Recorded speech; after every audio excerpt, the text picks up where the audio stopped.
Agradecer pela tua bondade, pelos teus cuidados sobre a nossa vida, e pedimos a tua bênção sobre nós nessa noite, sobre o nosso momento diante do Senhor, para que a sua direção seja sempre soberana e que o nosso coração e a nossa vontade se submeta de maneira absolutamente consciente aos teus cuidados, à tua direção e à tua bênção. Fica conosco e fala ao nosso coração, é a nossa oração, agradecidos em nome de Jesus. Amém. 2 Crônicas, eu queria tomar a liberdade de relembrar algumas coisas com os irmãos. Vamos lá. Que eu julgo serem importantes pelo tempo aí que nós meditamos. 2 Crônicas 29, né? Nós meditamos há 2 semanas atrás. Na verdade, nós vamos continuar aí o capítulo 29, sem ser esse domingo, no próximo domingo. Esse domingo é o primeiro pastor da África, Guiné-Bissau, não sei exatamente. Guiné-Bissau, né? Primeiro pastor protestante lá em Guiné-Bissau. E eu devo estar então na congregação no Jardim Glória, que é aniversário de lá, vou pregar lá à noite, tá? Então, daqui a sem ser esse domingo, agora no próximo, eu continuo as meditações do Templo do Senhor e sua restauração, mas eu gostaria que nós orássemos por isso. Por quê? Porque no verso 3 do capítulo 29, ele diz assim: no ano primeiro do seu reinado, no primeiro mês, abriu as portas da casa do Senhor, e as reparou. Abrir porta é sempre difícil.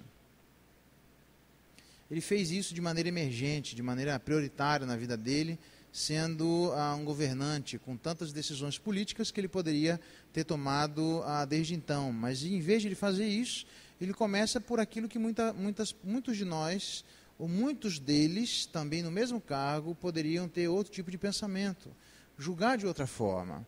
E ele não faz isso. E ele abre as portas, e eu não sei se seja de maneira ainda análoga, né? Aquelas portas que são difíceis de abrir, que estão muito tempo fechadas, faz aquele barulho enorme e dá um trabalho enorme, tem umas que tem que arrombar, jogar fora, porque é difícil. Abrir as coisas que já estão fechadas é difícil. Abrir as portas de coisas que nós queremos guardar e que em algum momento nós já quietamos, já deixamos a coisa quieta ali, já nos acostumamos daquela forma.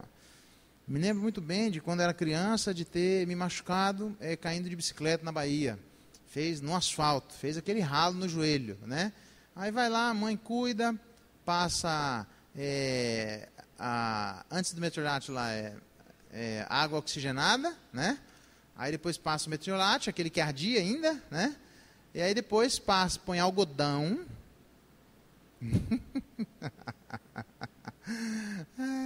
É muito interessante, gente. Põe algodão, põe a faixa, coloca lá o esparadrapo e diz: na minha cabeça de adolescente, nunca mais eu mexo. Para o resto da vida está resolvido, porque passou a dor, não mexe mais nessa situação. Mal sabia eu que o pior talvez ainda estivesse por vir. Por quê? Porque eu me acostumei. Passou a dor primeira, tá bom assim. Ninguém gosta de mexer em alguma coisa onde você vai abrir a porta e vai doer de novo, vai mexer em coisa de novo. Várias vezes, na vida de famílias, quando as coisas precisavam ser trabalhadas, Deus ia tocando, e as pessoas, várias vezes já ouvi assim: mas você vai mexer nisso de novo? Mas deixa quieto, já faz tempo, para que mexer nessas questões? Se são questões que ainda não foram resolvidas diante de Deus, pode passar 1 milhão de anos e elas vão ser abertas em algum momento. Elas ainda afetam a nossa vida. Se você acha que não afeta, me lembro quando eu rompi o tendão da perna direita, completamente, 100%. Fiz a cirurgia, tá? Passou a cirurgia, andando de muleta, tirei de muleta, maravilha. Agora vou eu andar no mercado. Pergunta para a Luzinete como é que eu... Pergunta para a Luzinete como é que eu andava no mercado. Se alguém ficasse atrás de mim, ouvia o que não queria. Por quê? Porque todas as minhas decisões naquele momento de andar para frente eram, sem dúvida nenhuma, levando em consideração que havia uma ferida na minha perna atrás e alguém poderia encostar naquele carrinho exatamente no tendão. Só de imaginar a situação, eu falei, Deus me livre. E eu andava para frente olhando para trás. Você percebe como uma situação de dor define a forma como você vai dirigir a sua vida para frente? Esse é o ponto. Me lembro então do joelho machucado, a forma como eu me conduzia, como eu posicionava o meu corpo, como eu fazia, resolvia brincar, era sempre levando em consideração que eu devia proteger o joelho machucado.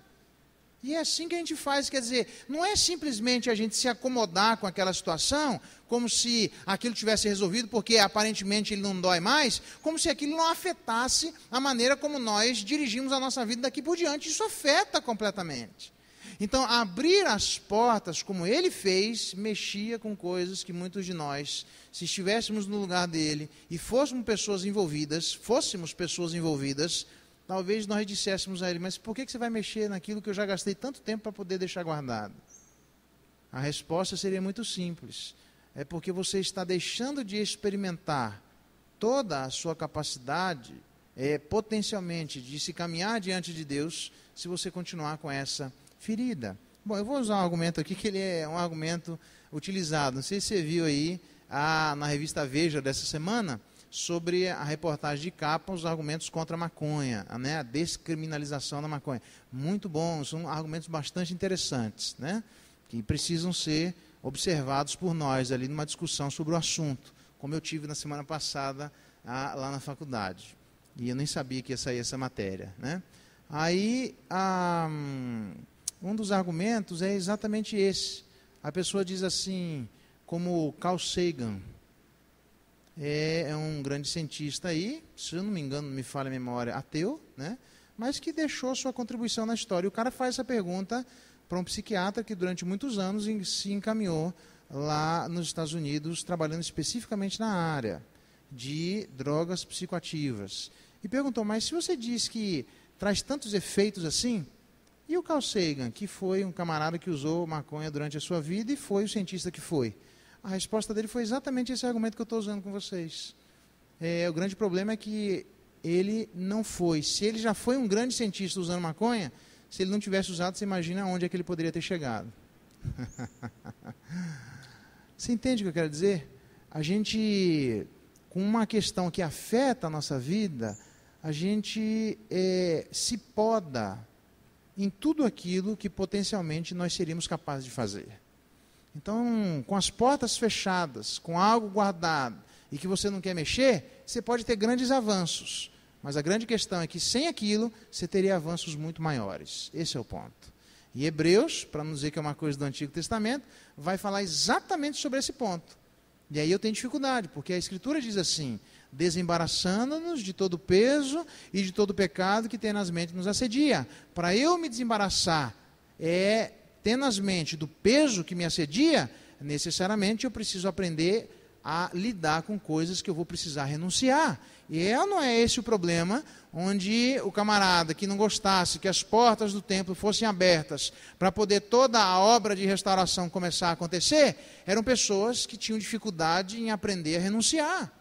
Porque as coisas que nós juntamos, as coisas que nós guardamos, as coisas que nós conquistamos, legitimamente ou não, nós queremos ficar com elas. Nós não queremos abrir mão tão fácil delas. E abrir as portas do templo no primeiro ano do seu reinado, no primeiro mês, lembra a mim e a você que para que a obra de restauração aconteça, ela precisa ser prioridade. Para ser prioridade, eu e você precisaremos aprender a lidar com a renúncia. A abrir mão de coisas. Deixa eu fazer uma pergunta bem simples para você. Quando é que alguma vez na sua vida você já abriu mão de alguma coisa em prol de Jesus Cristo? Ou em prol do seu irmão? O que é que nós já perdemos em prol do outro? Na verdade, a teologia hoje que é dita por aí, é o que é que você ganhou andando com Jesus Cristo. E eu queria dizer o que é que você perdeu andando com Jesus Cristo. Pois aquele que quiser ganhar a sua vida, perder lá. Mas quem perder a sua vida por minha causa, ganhar lá. Não é isso que Jesus Cristo diz? Então, quando a gente perder, a gente ganha. Então, a pergunta é, o que é que nós perdemos, se tudo nós queremos ganhar? Deixa eu usar um argumento bem simples. Mateus capítulo 7 vai dizer assim, que existem duas portas, uma estreita e uma grande, e uma larga. E o que é mais impressionante naquele texto, é que a interpretação atual daquele texto, é a interpretação de que a porta pequena diz respeito aos cristãos, aqueles que se acertam com Jesus Cristo e andam pelo caminho correto, e a porta larga diz respeito aos ímpios, aqueles que não abraçam o cristianismo. Certo? Errado. Essa é a interpretação atual, mas não é isso que Jesus Cristo quis dizer, porque quando ele se refere em Mateus capítulo 7, ele está escrevendo para a igreja, ele está escrevendo para judeu. É muito interessante como é que dentro da igreja você encontra pessoas que ainda assim não querem aprender a renunciar absolutamente nada. Eu até vou para... E a gente canta isso. E eu não tenho nada contra aquele hino. Eu venho como estou, não é isso? Não tem um hino. Eu venho como estou, eu não me lembro exatamente lá, mas eu venho como estou. Beleza, você vem como está. Mas você nunca vai permanecer do jeito que você está. Porque ninguém que chegou na presença de Deus permaneceu do mesmo jeito. Você entende que isso tem a ver comigo, com você? Que nós podemos chegar até Cristo do mesmo jeito, mas não existe cristianismo, irmão. Eu vou repetir isso para você. Não existe cristianismo se em algum momento da nossa vida nós não aprendemos que Deus vai pedir que nós venhamos a abrir mão de alguma coisa. Eu não sei quando, nem quanto, nem o quê. Mas que Deus vai pedir que eu e você venhamos abrir mão de alguma coisa, Deus vai. Então a pergunta é, quanto tempo de vida cristã eu e você temos? 5, 10, 15, 20 anos, ok. Nesse tempo, quando, quanto e o quê? Deus já pediu para que eu e você abríssemos mão em favor dele e em favor das ovelhas dele. Eu pergunto, a dificuldade de perdão não é exatamente a dificuldade de abrir mão? Não são portas que ficaram fechadas, as portas do ressentimento, onde nós guardamos isso e não queremos abrir isso de jeito nenhum, porque nós mantemos a vida do nosso cidadão, do nosso irmão, preso, amealhado, a vida de cada um de nós, não querendo libertar a vida de cada um deles, e nós cobramos aquilo que ele nos devia eternamente sobre a vida deles. E nos esquecemos que a lei lex talionem, a lei que era olho por olho, dente por dente, é exatamente para promover a liberdade e não para promover a busca da justiça pelos meus meios. Então, em última instância, se alguém devia uma mão, você deve cobrar a mão e não o corpo inteiro. Se alguém devia o pé, você deve cobrar o pé e não o corpo inteiro. Em última instância, nós não devemos fazer agiotagem espiritual. O que é agiotagem espiritual? É quando o marido briga com a mulher e depois de 20 anos de casamento, porque o camarada chegou atrasado, ou a mulher chegou atrasada, e ele diz assim, a minha mulher nunca me amou. O meu marido nunca me amou. Mas nunca por quê que você está dizendo isso? Porque ele falou para mim que ela ia chegar na hora do jantar às 7 horas e chegou às 8 e não me ligou. Não, mas para lá, deixa eu entender. Por causa disso você está dizendo que nunca? Você está jogando toda a história para trás, fora? Não, não dá para fazer isso. Isso é agiotagem espiritual. Você está cobrando que a pessoa não deve. E nós, irmãos, às vezes não gostamos de perdoar e abrir as portas para liberar a vida das pessoas, porque assim nós cobramos eterna. Pois é, mas você pisou no meu pé naquele dia, cara. Eu falei para você que eu estava com a unha encravada. Eu falei para você tomar cuidado. Você pisou no meu pé. Não, eu pisei mesmo, me perdoe. Eu não devia ter feito isso. Não, é verdade, mas isso eu não esqueço mais. Olha, em dezembro de 1990, você pisou no meu pé, cara. Eu falei, perdoe-me, vamos para frente. E aí, você vai ficar com isso a vida inteira? Abra as portas do seu coração. Aliás, não tem a música que diz? Abra as portas do seu coração. Eu não vou cantar porque eu vou estragar a música, mas eu sei que tem. Abra as portas do meu coração, abra as portas do meu coração. A igreja precisa aprender a fazer aquilo que Ezequias disse. Abrir as portas do templo do nosso coração. Isso precisa ser prioridade na nossa vida, irmão. Às vezes não é nenhum pecado, não, mas são pesos que a gente está carregando absolutamente desnecessários à vida de cada um de nós. E é por isso que eu queria retomar isso conosco nessa noite, que fosse alvo de oração. Muito mais do que uma informação cognitiva, eu queria que você respondesse uma pergunta para você mesmo. O que é que você já perdeu em prol do seu irmão? Porque a gente gosta de exigir, mas de abrir mão, a gente já não gosta. Porque daí já fica difícil a gente abrir mão, porque a gente vai perder, afinal de contas o outro deve, eu nunca mais vou poder cobrar dele, eu nunca mais vou poder olhar para a cara dele e ele vai querer ficar olhando de maneira cabisbaixa, eu nunca mais, sabe, ele nunca mais vai ser uma pessoa subserviente a mim, eu não posso liberar ele. Pode, você deve, é obrigação sua fazer isso. Porque senão você vai andar como eu andava. Depois do tendão rompido, e depois de parcialmente já resolvido, a questão estava na minha cabeça, e eu andava olhando para trás, porque ninguém podia nem andar atrás, porque a possibilidade de bater de novo no meu tendão, e eu passar tudo aquilo de novo, eu já não queria que ninguém nem andasse atrás de mim. E quem sabe você anda como um cristão ressabiado. Sabe aquele cristão gato escaldado? Mas por que você não faz mais isso? Ah, que isso, rapaz. Eu me envolvi, o camarada fez lá, em novembro de 1985, e, rapaz, já conheço a história, eu não quero viver isso de novo. E você vai levar isso até quando? Abra as portas do templo do seu coração. E você precisa aprender a ter isso como prioridade na sua vida. Para quê? Para que tudo aquilo que ficou lá para trás, você coloque na mesa e diga, Senhor, isso aqui está machucando a mim. Isso aqui é um problema, isso aqui está ocupando a minha energia, está ocupando o centro da minha atenção. Eu estou prestando atenção, eu estou andando em prol disso. Isso, na verdade, a minha vida não virou mais tel referente, mas virou machucado referente. Eu ando agora em função do meu machucado. Tudo que eu faço na vida é em função dele. Vou exercer uma atividade lá em prol da vida dos irmãos, depende se vai me machucar. Vou lá fazer um determinado evangelismo ou visitar a casa de alguém, depende se vai pisar nesse meu machucado. Vou lá me aventurar numa nova atividade, num novo projeto, depende se vai chegar a alcançar esse tipo de machucado. Se alcançar, não tem jeito. E aí tudo, nós não nos permitimos mais experimentar o novo de Deus, a bênção de Deus, a graça de Deus sobre a vida de cada um de nós por causa de machucados que já deveriam ter sido curados há muito tempo na nossa vida. E quem sabe nós deveríamos aprender a usar a lei que Deus deixou lá no Antigo Testamento e que ele retoma essa lei no Novo Testamento, dizendo, olho por olho, dente por dente. A pessoa deve o olho, você cobra o olho, e só isso. A pessoa deve o dente, você cobra só o dente, mais nada. Não é para você ficar cobrando numa obturação que a pessoa tem de dívida com você, você quer cobrar a boca inteira. Meu, não dá.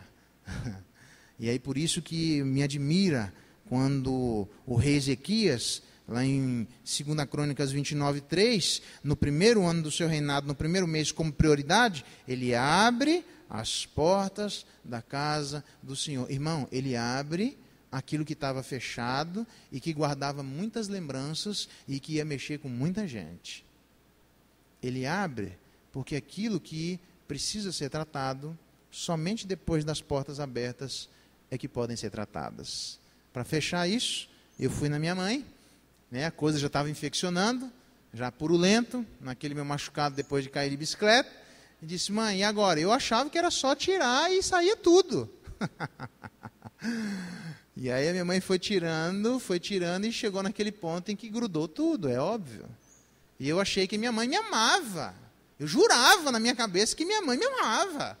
E eu falei, nossa, se minha mãe me ama, ela vai tirar e não vai doer nada. Porque quem ama não faz alguma coisa para doer. Pelo menos é assim que eu pensava. E aí quando ela tirou aquele negócio de uma vez, nossa, eu xinguei até não poder mais. E depois do tempo sarado, que eu fui entender o que era um machucado, o risco de vida que existia para mim, é que aí eu fui entender, obrigado, mãe, porque agora eu entendo o tamanho do seu amor por mim. Porque é o que diria Provérbios, leais são as feridas feitas por aquele que ama, e enganosos são os beijos daquele que odeia. Abrir as portas do templo tem um significado muito grande, viu, irmão? E eu queria que nós orássemos por isso, para que se existir alguma coisa dentro do nosso templo, que precisem das portas serem abertas, que elas sejam feitas para ontem, para que eu e você tenhamos a ação de Deus entrando no templo, santuário, que é o nosso corpo, é o templo do Espírito Santo, que ele entre na nossa vida e execute toda a transformação que Deus espera executar, para que a asepsia da nossa alma seja feita e sejamos livres, desembaraçando-nos de tantos pesos que nós guardamos, amealhando durante os anos, fazendo a agiotagem espiritual da vida das pessoas, negando e rejeitando e condenando essa prática quando elas fazem isso em termos de dinheiro, mas o prejuízo é muito maior quando nós fazemos isso em termos do valor da alma e de supostas dívidas que as pessoas não têm sobre nós, mas que elas já pagaram isso faz muitos anos. Quem sabe seja o momento hoje, aquele momento de nós chegarmos diante do nosso advogado, que é Jesus Cristo, o mesmo momento de nós apresentarmos as dívidas aos advogados, e eles vão fazer uma recontagem.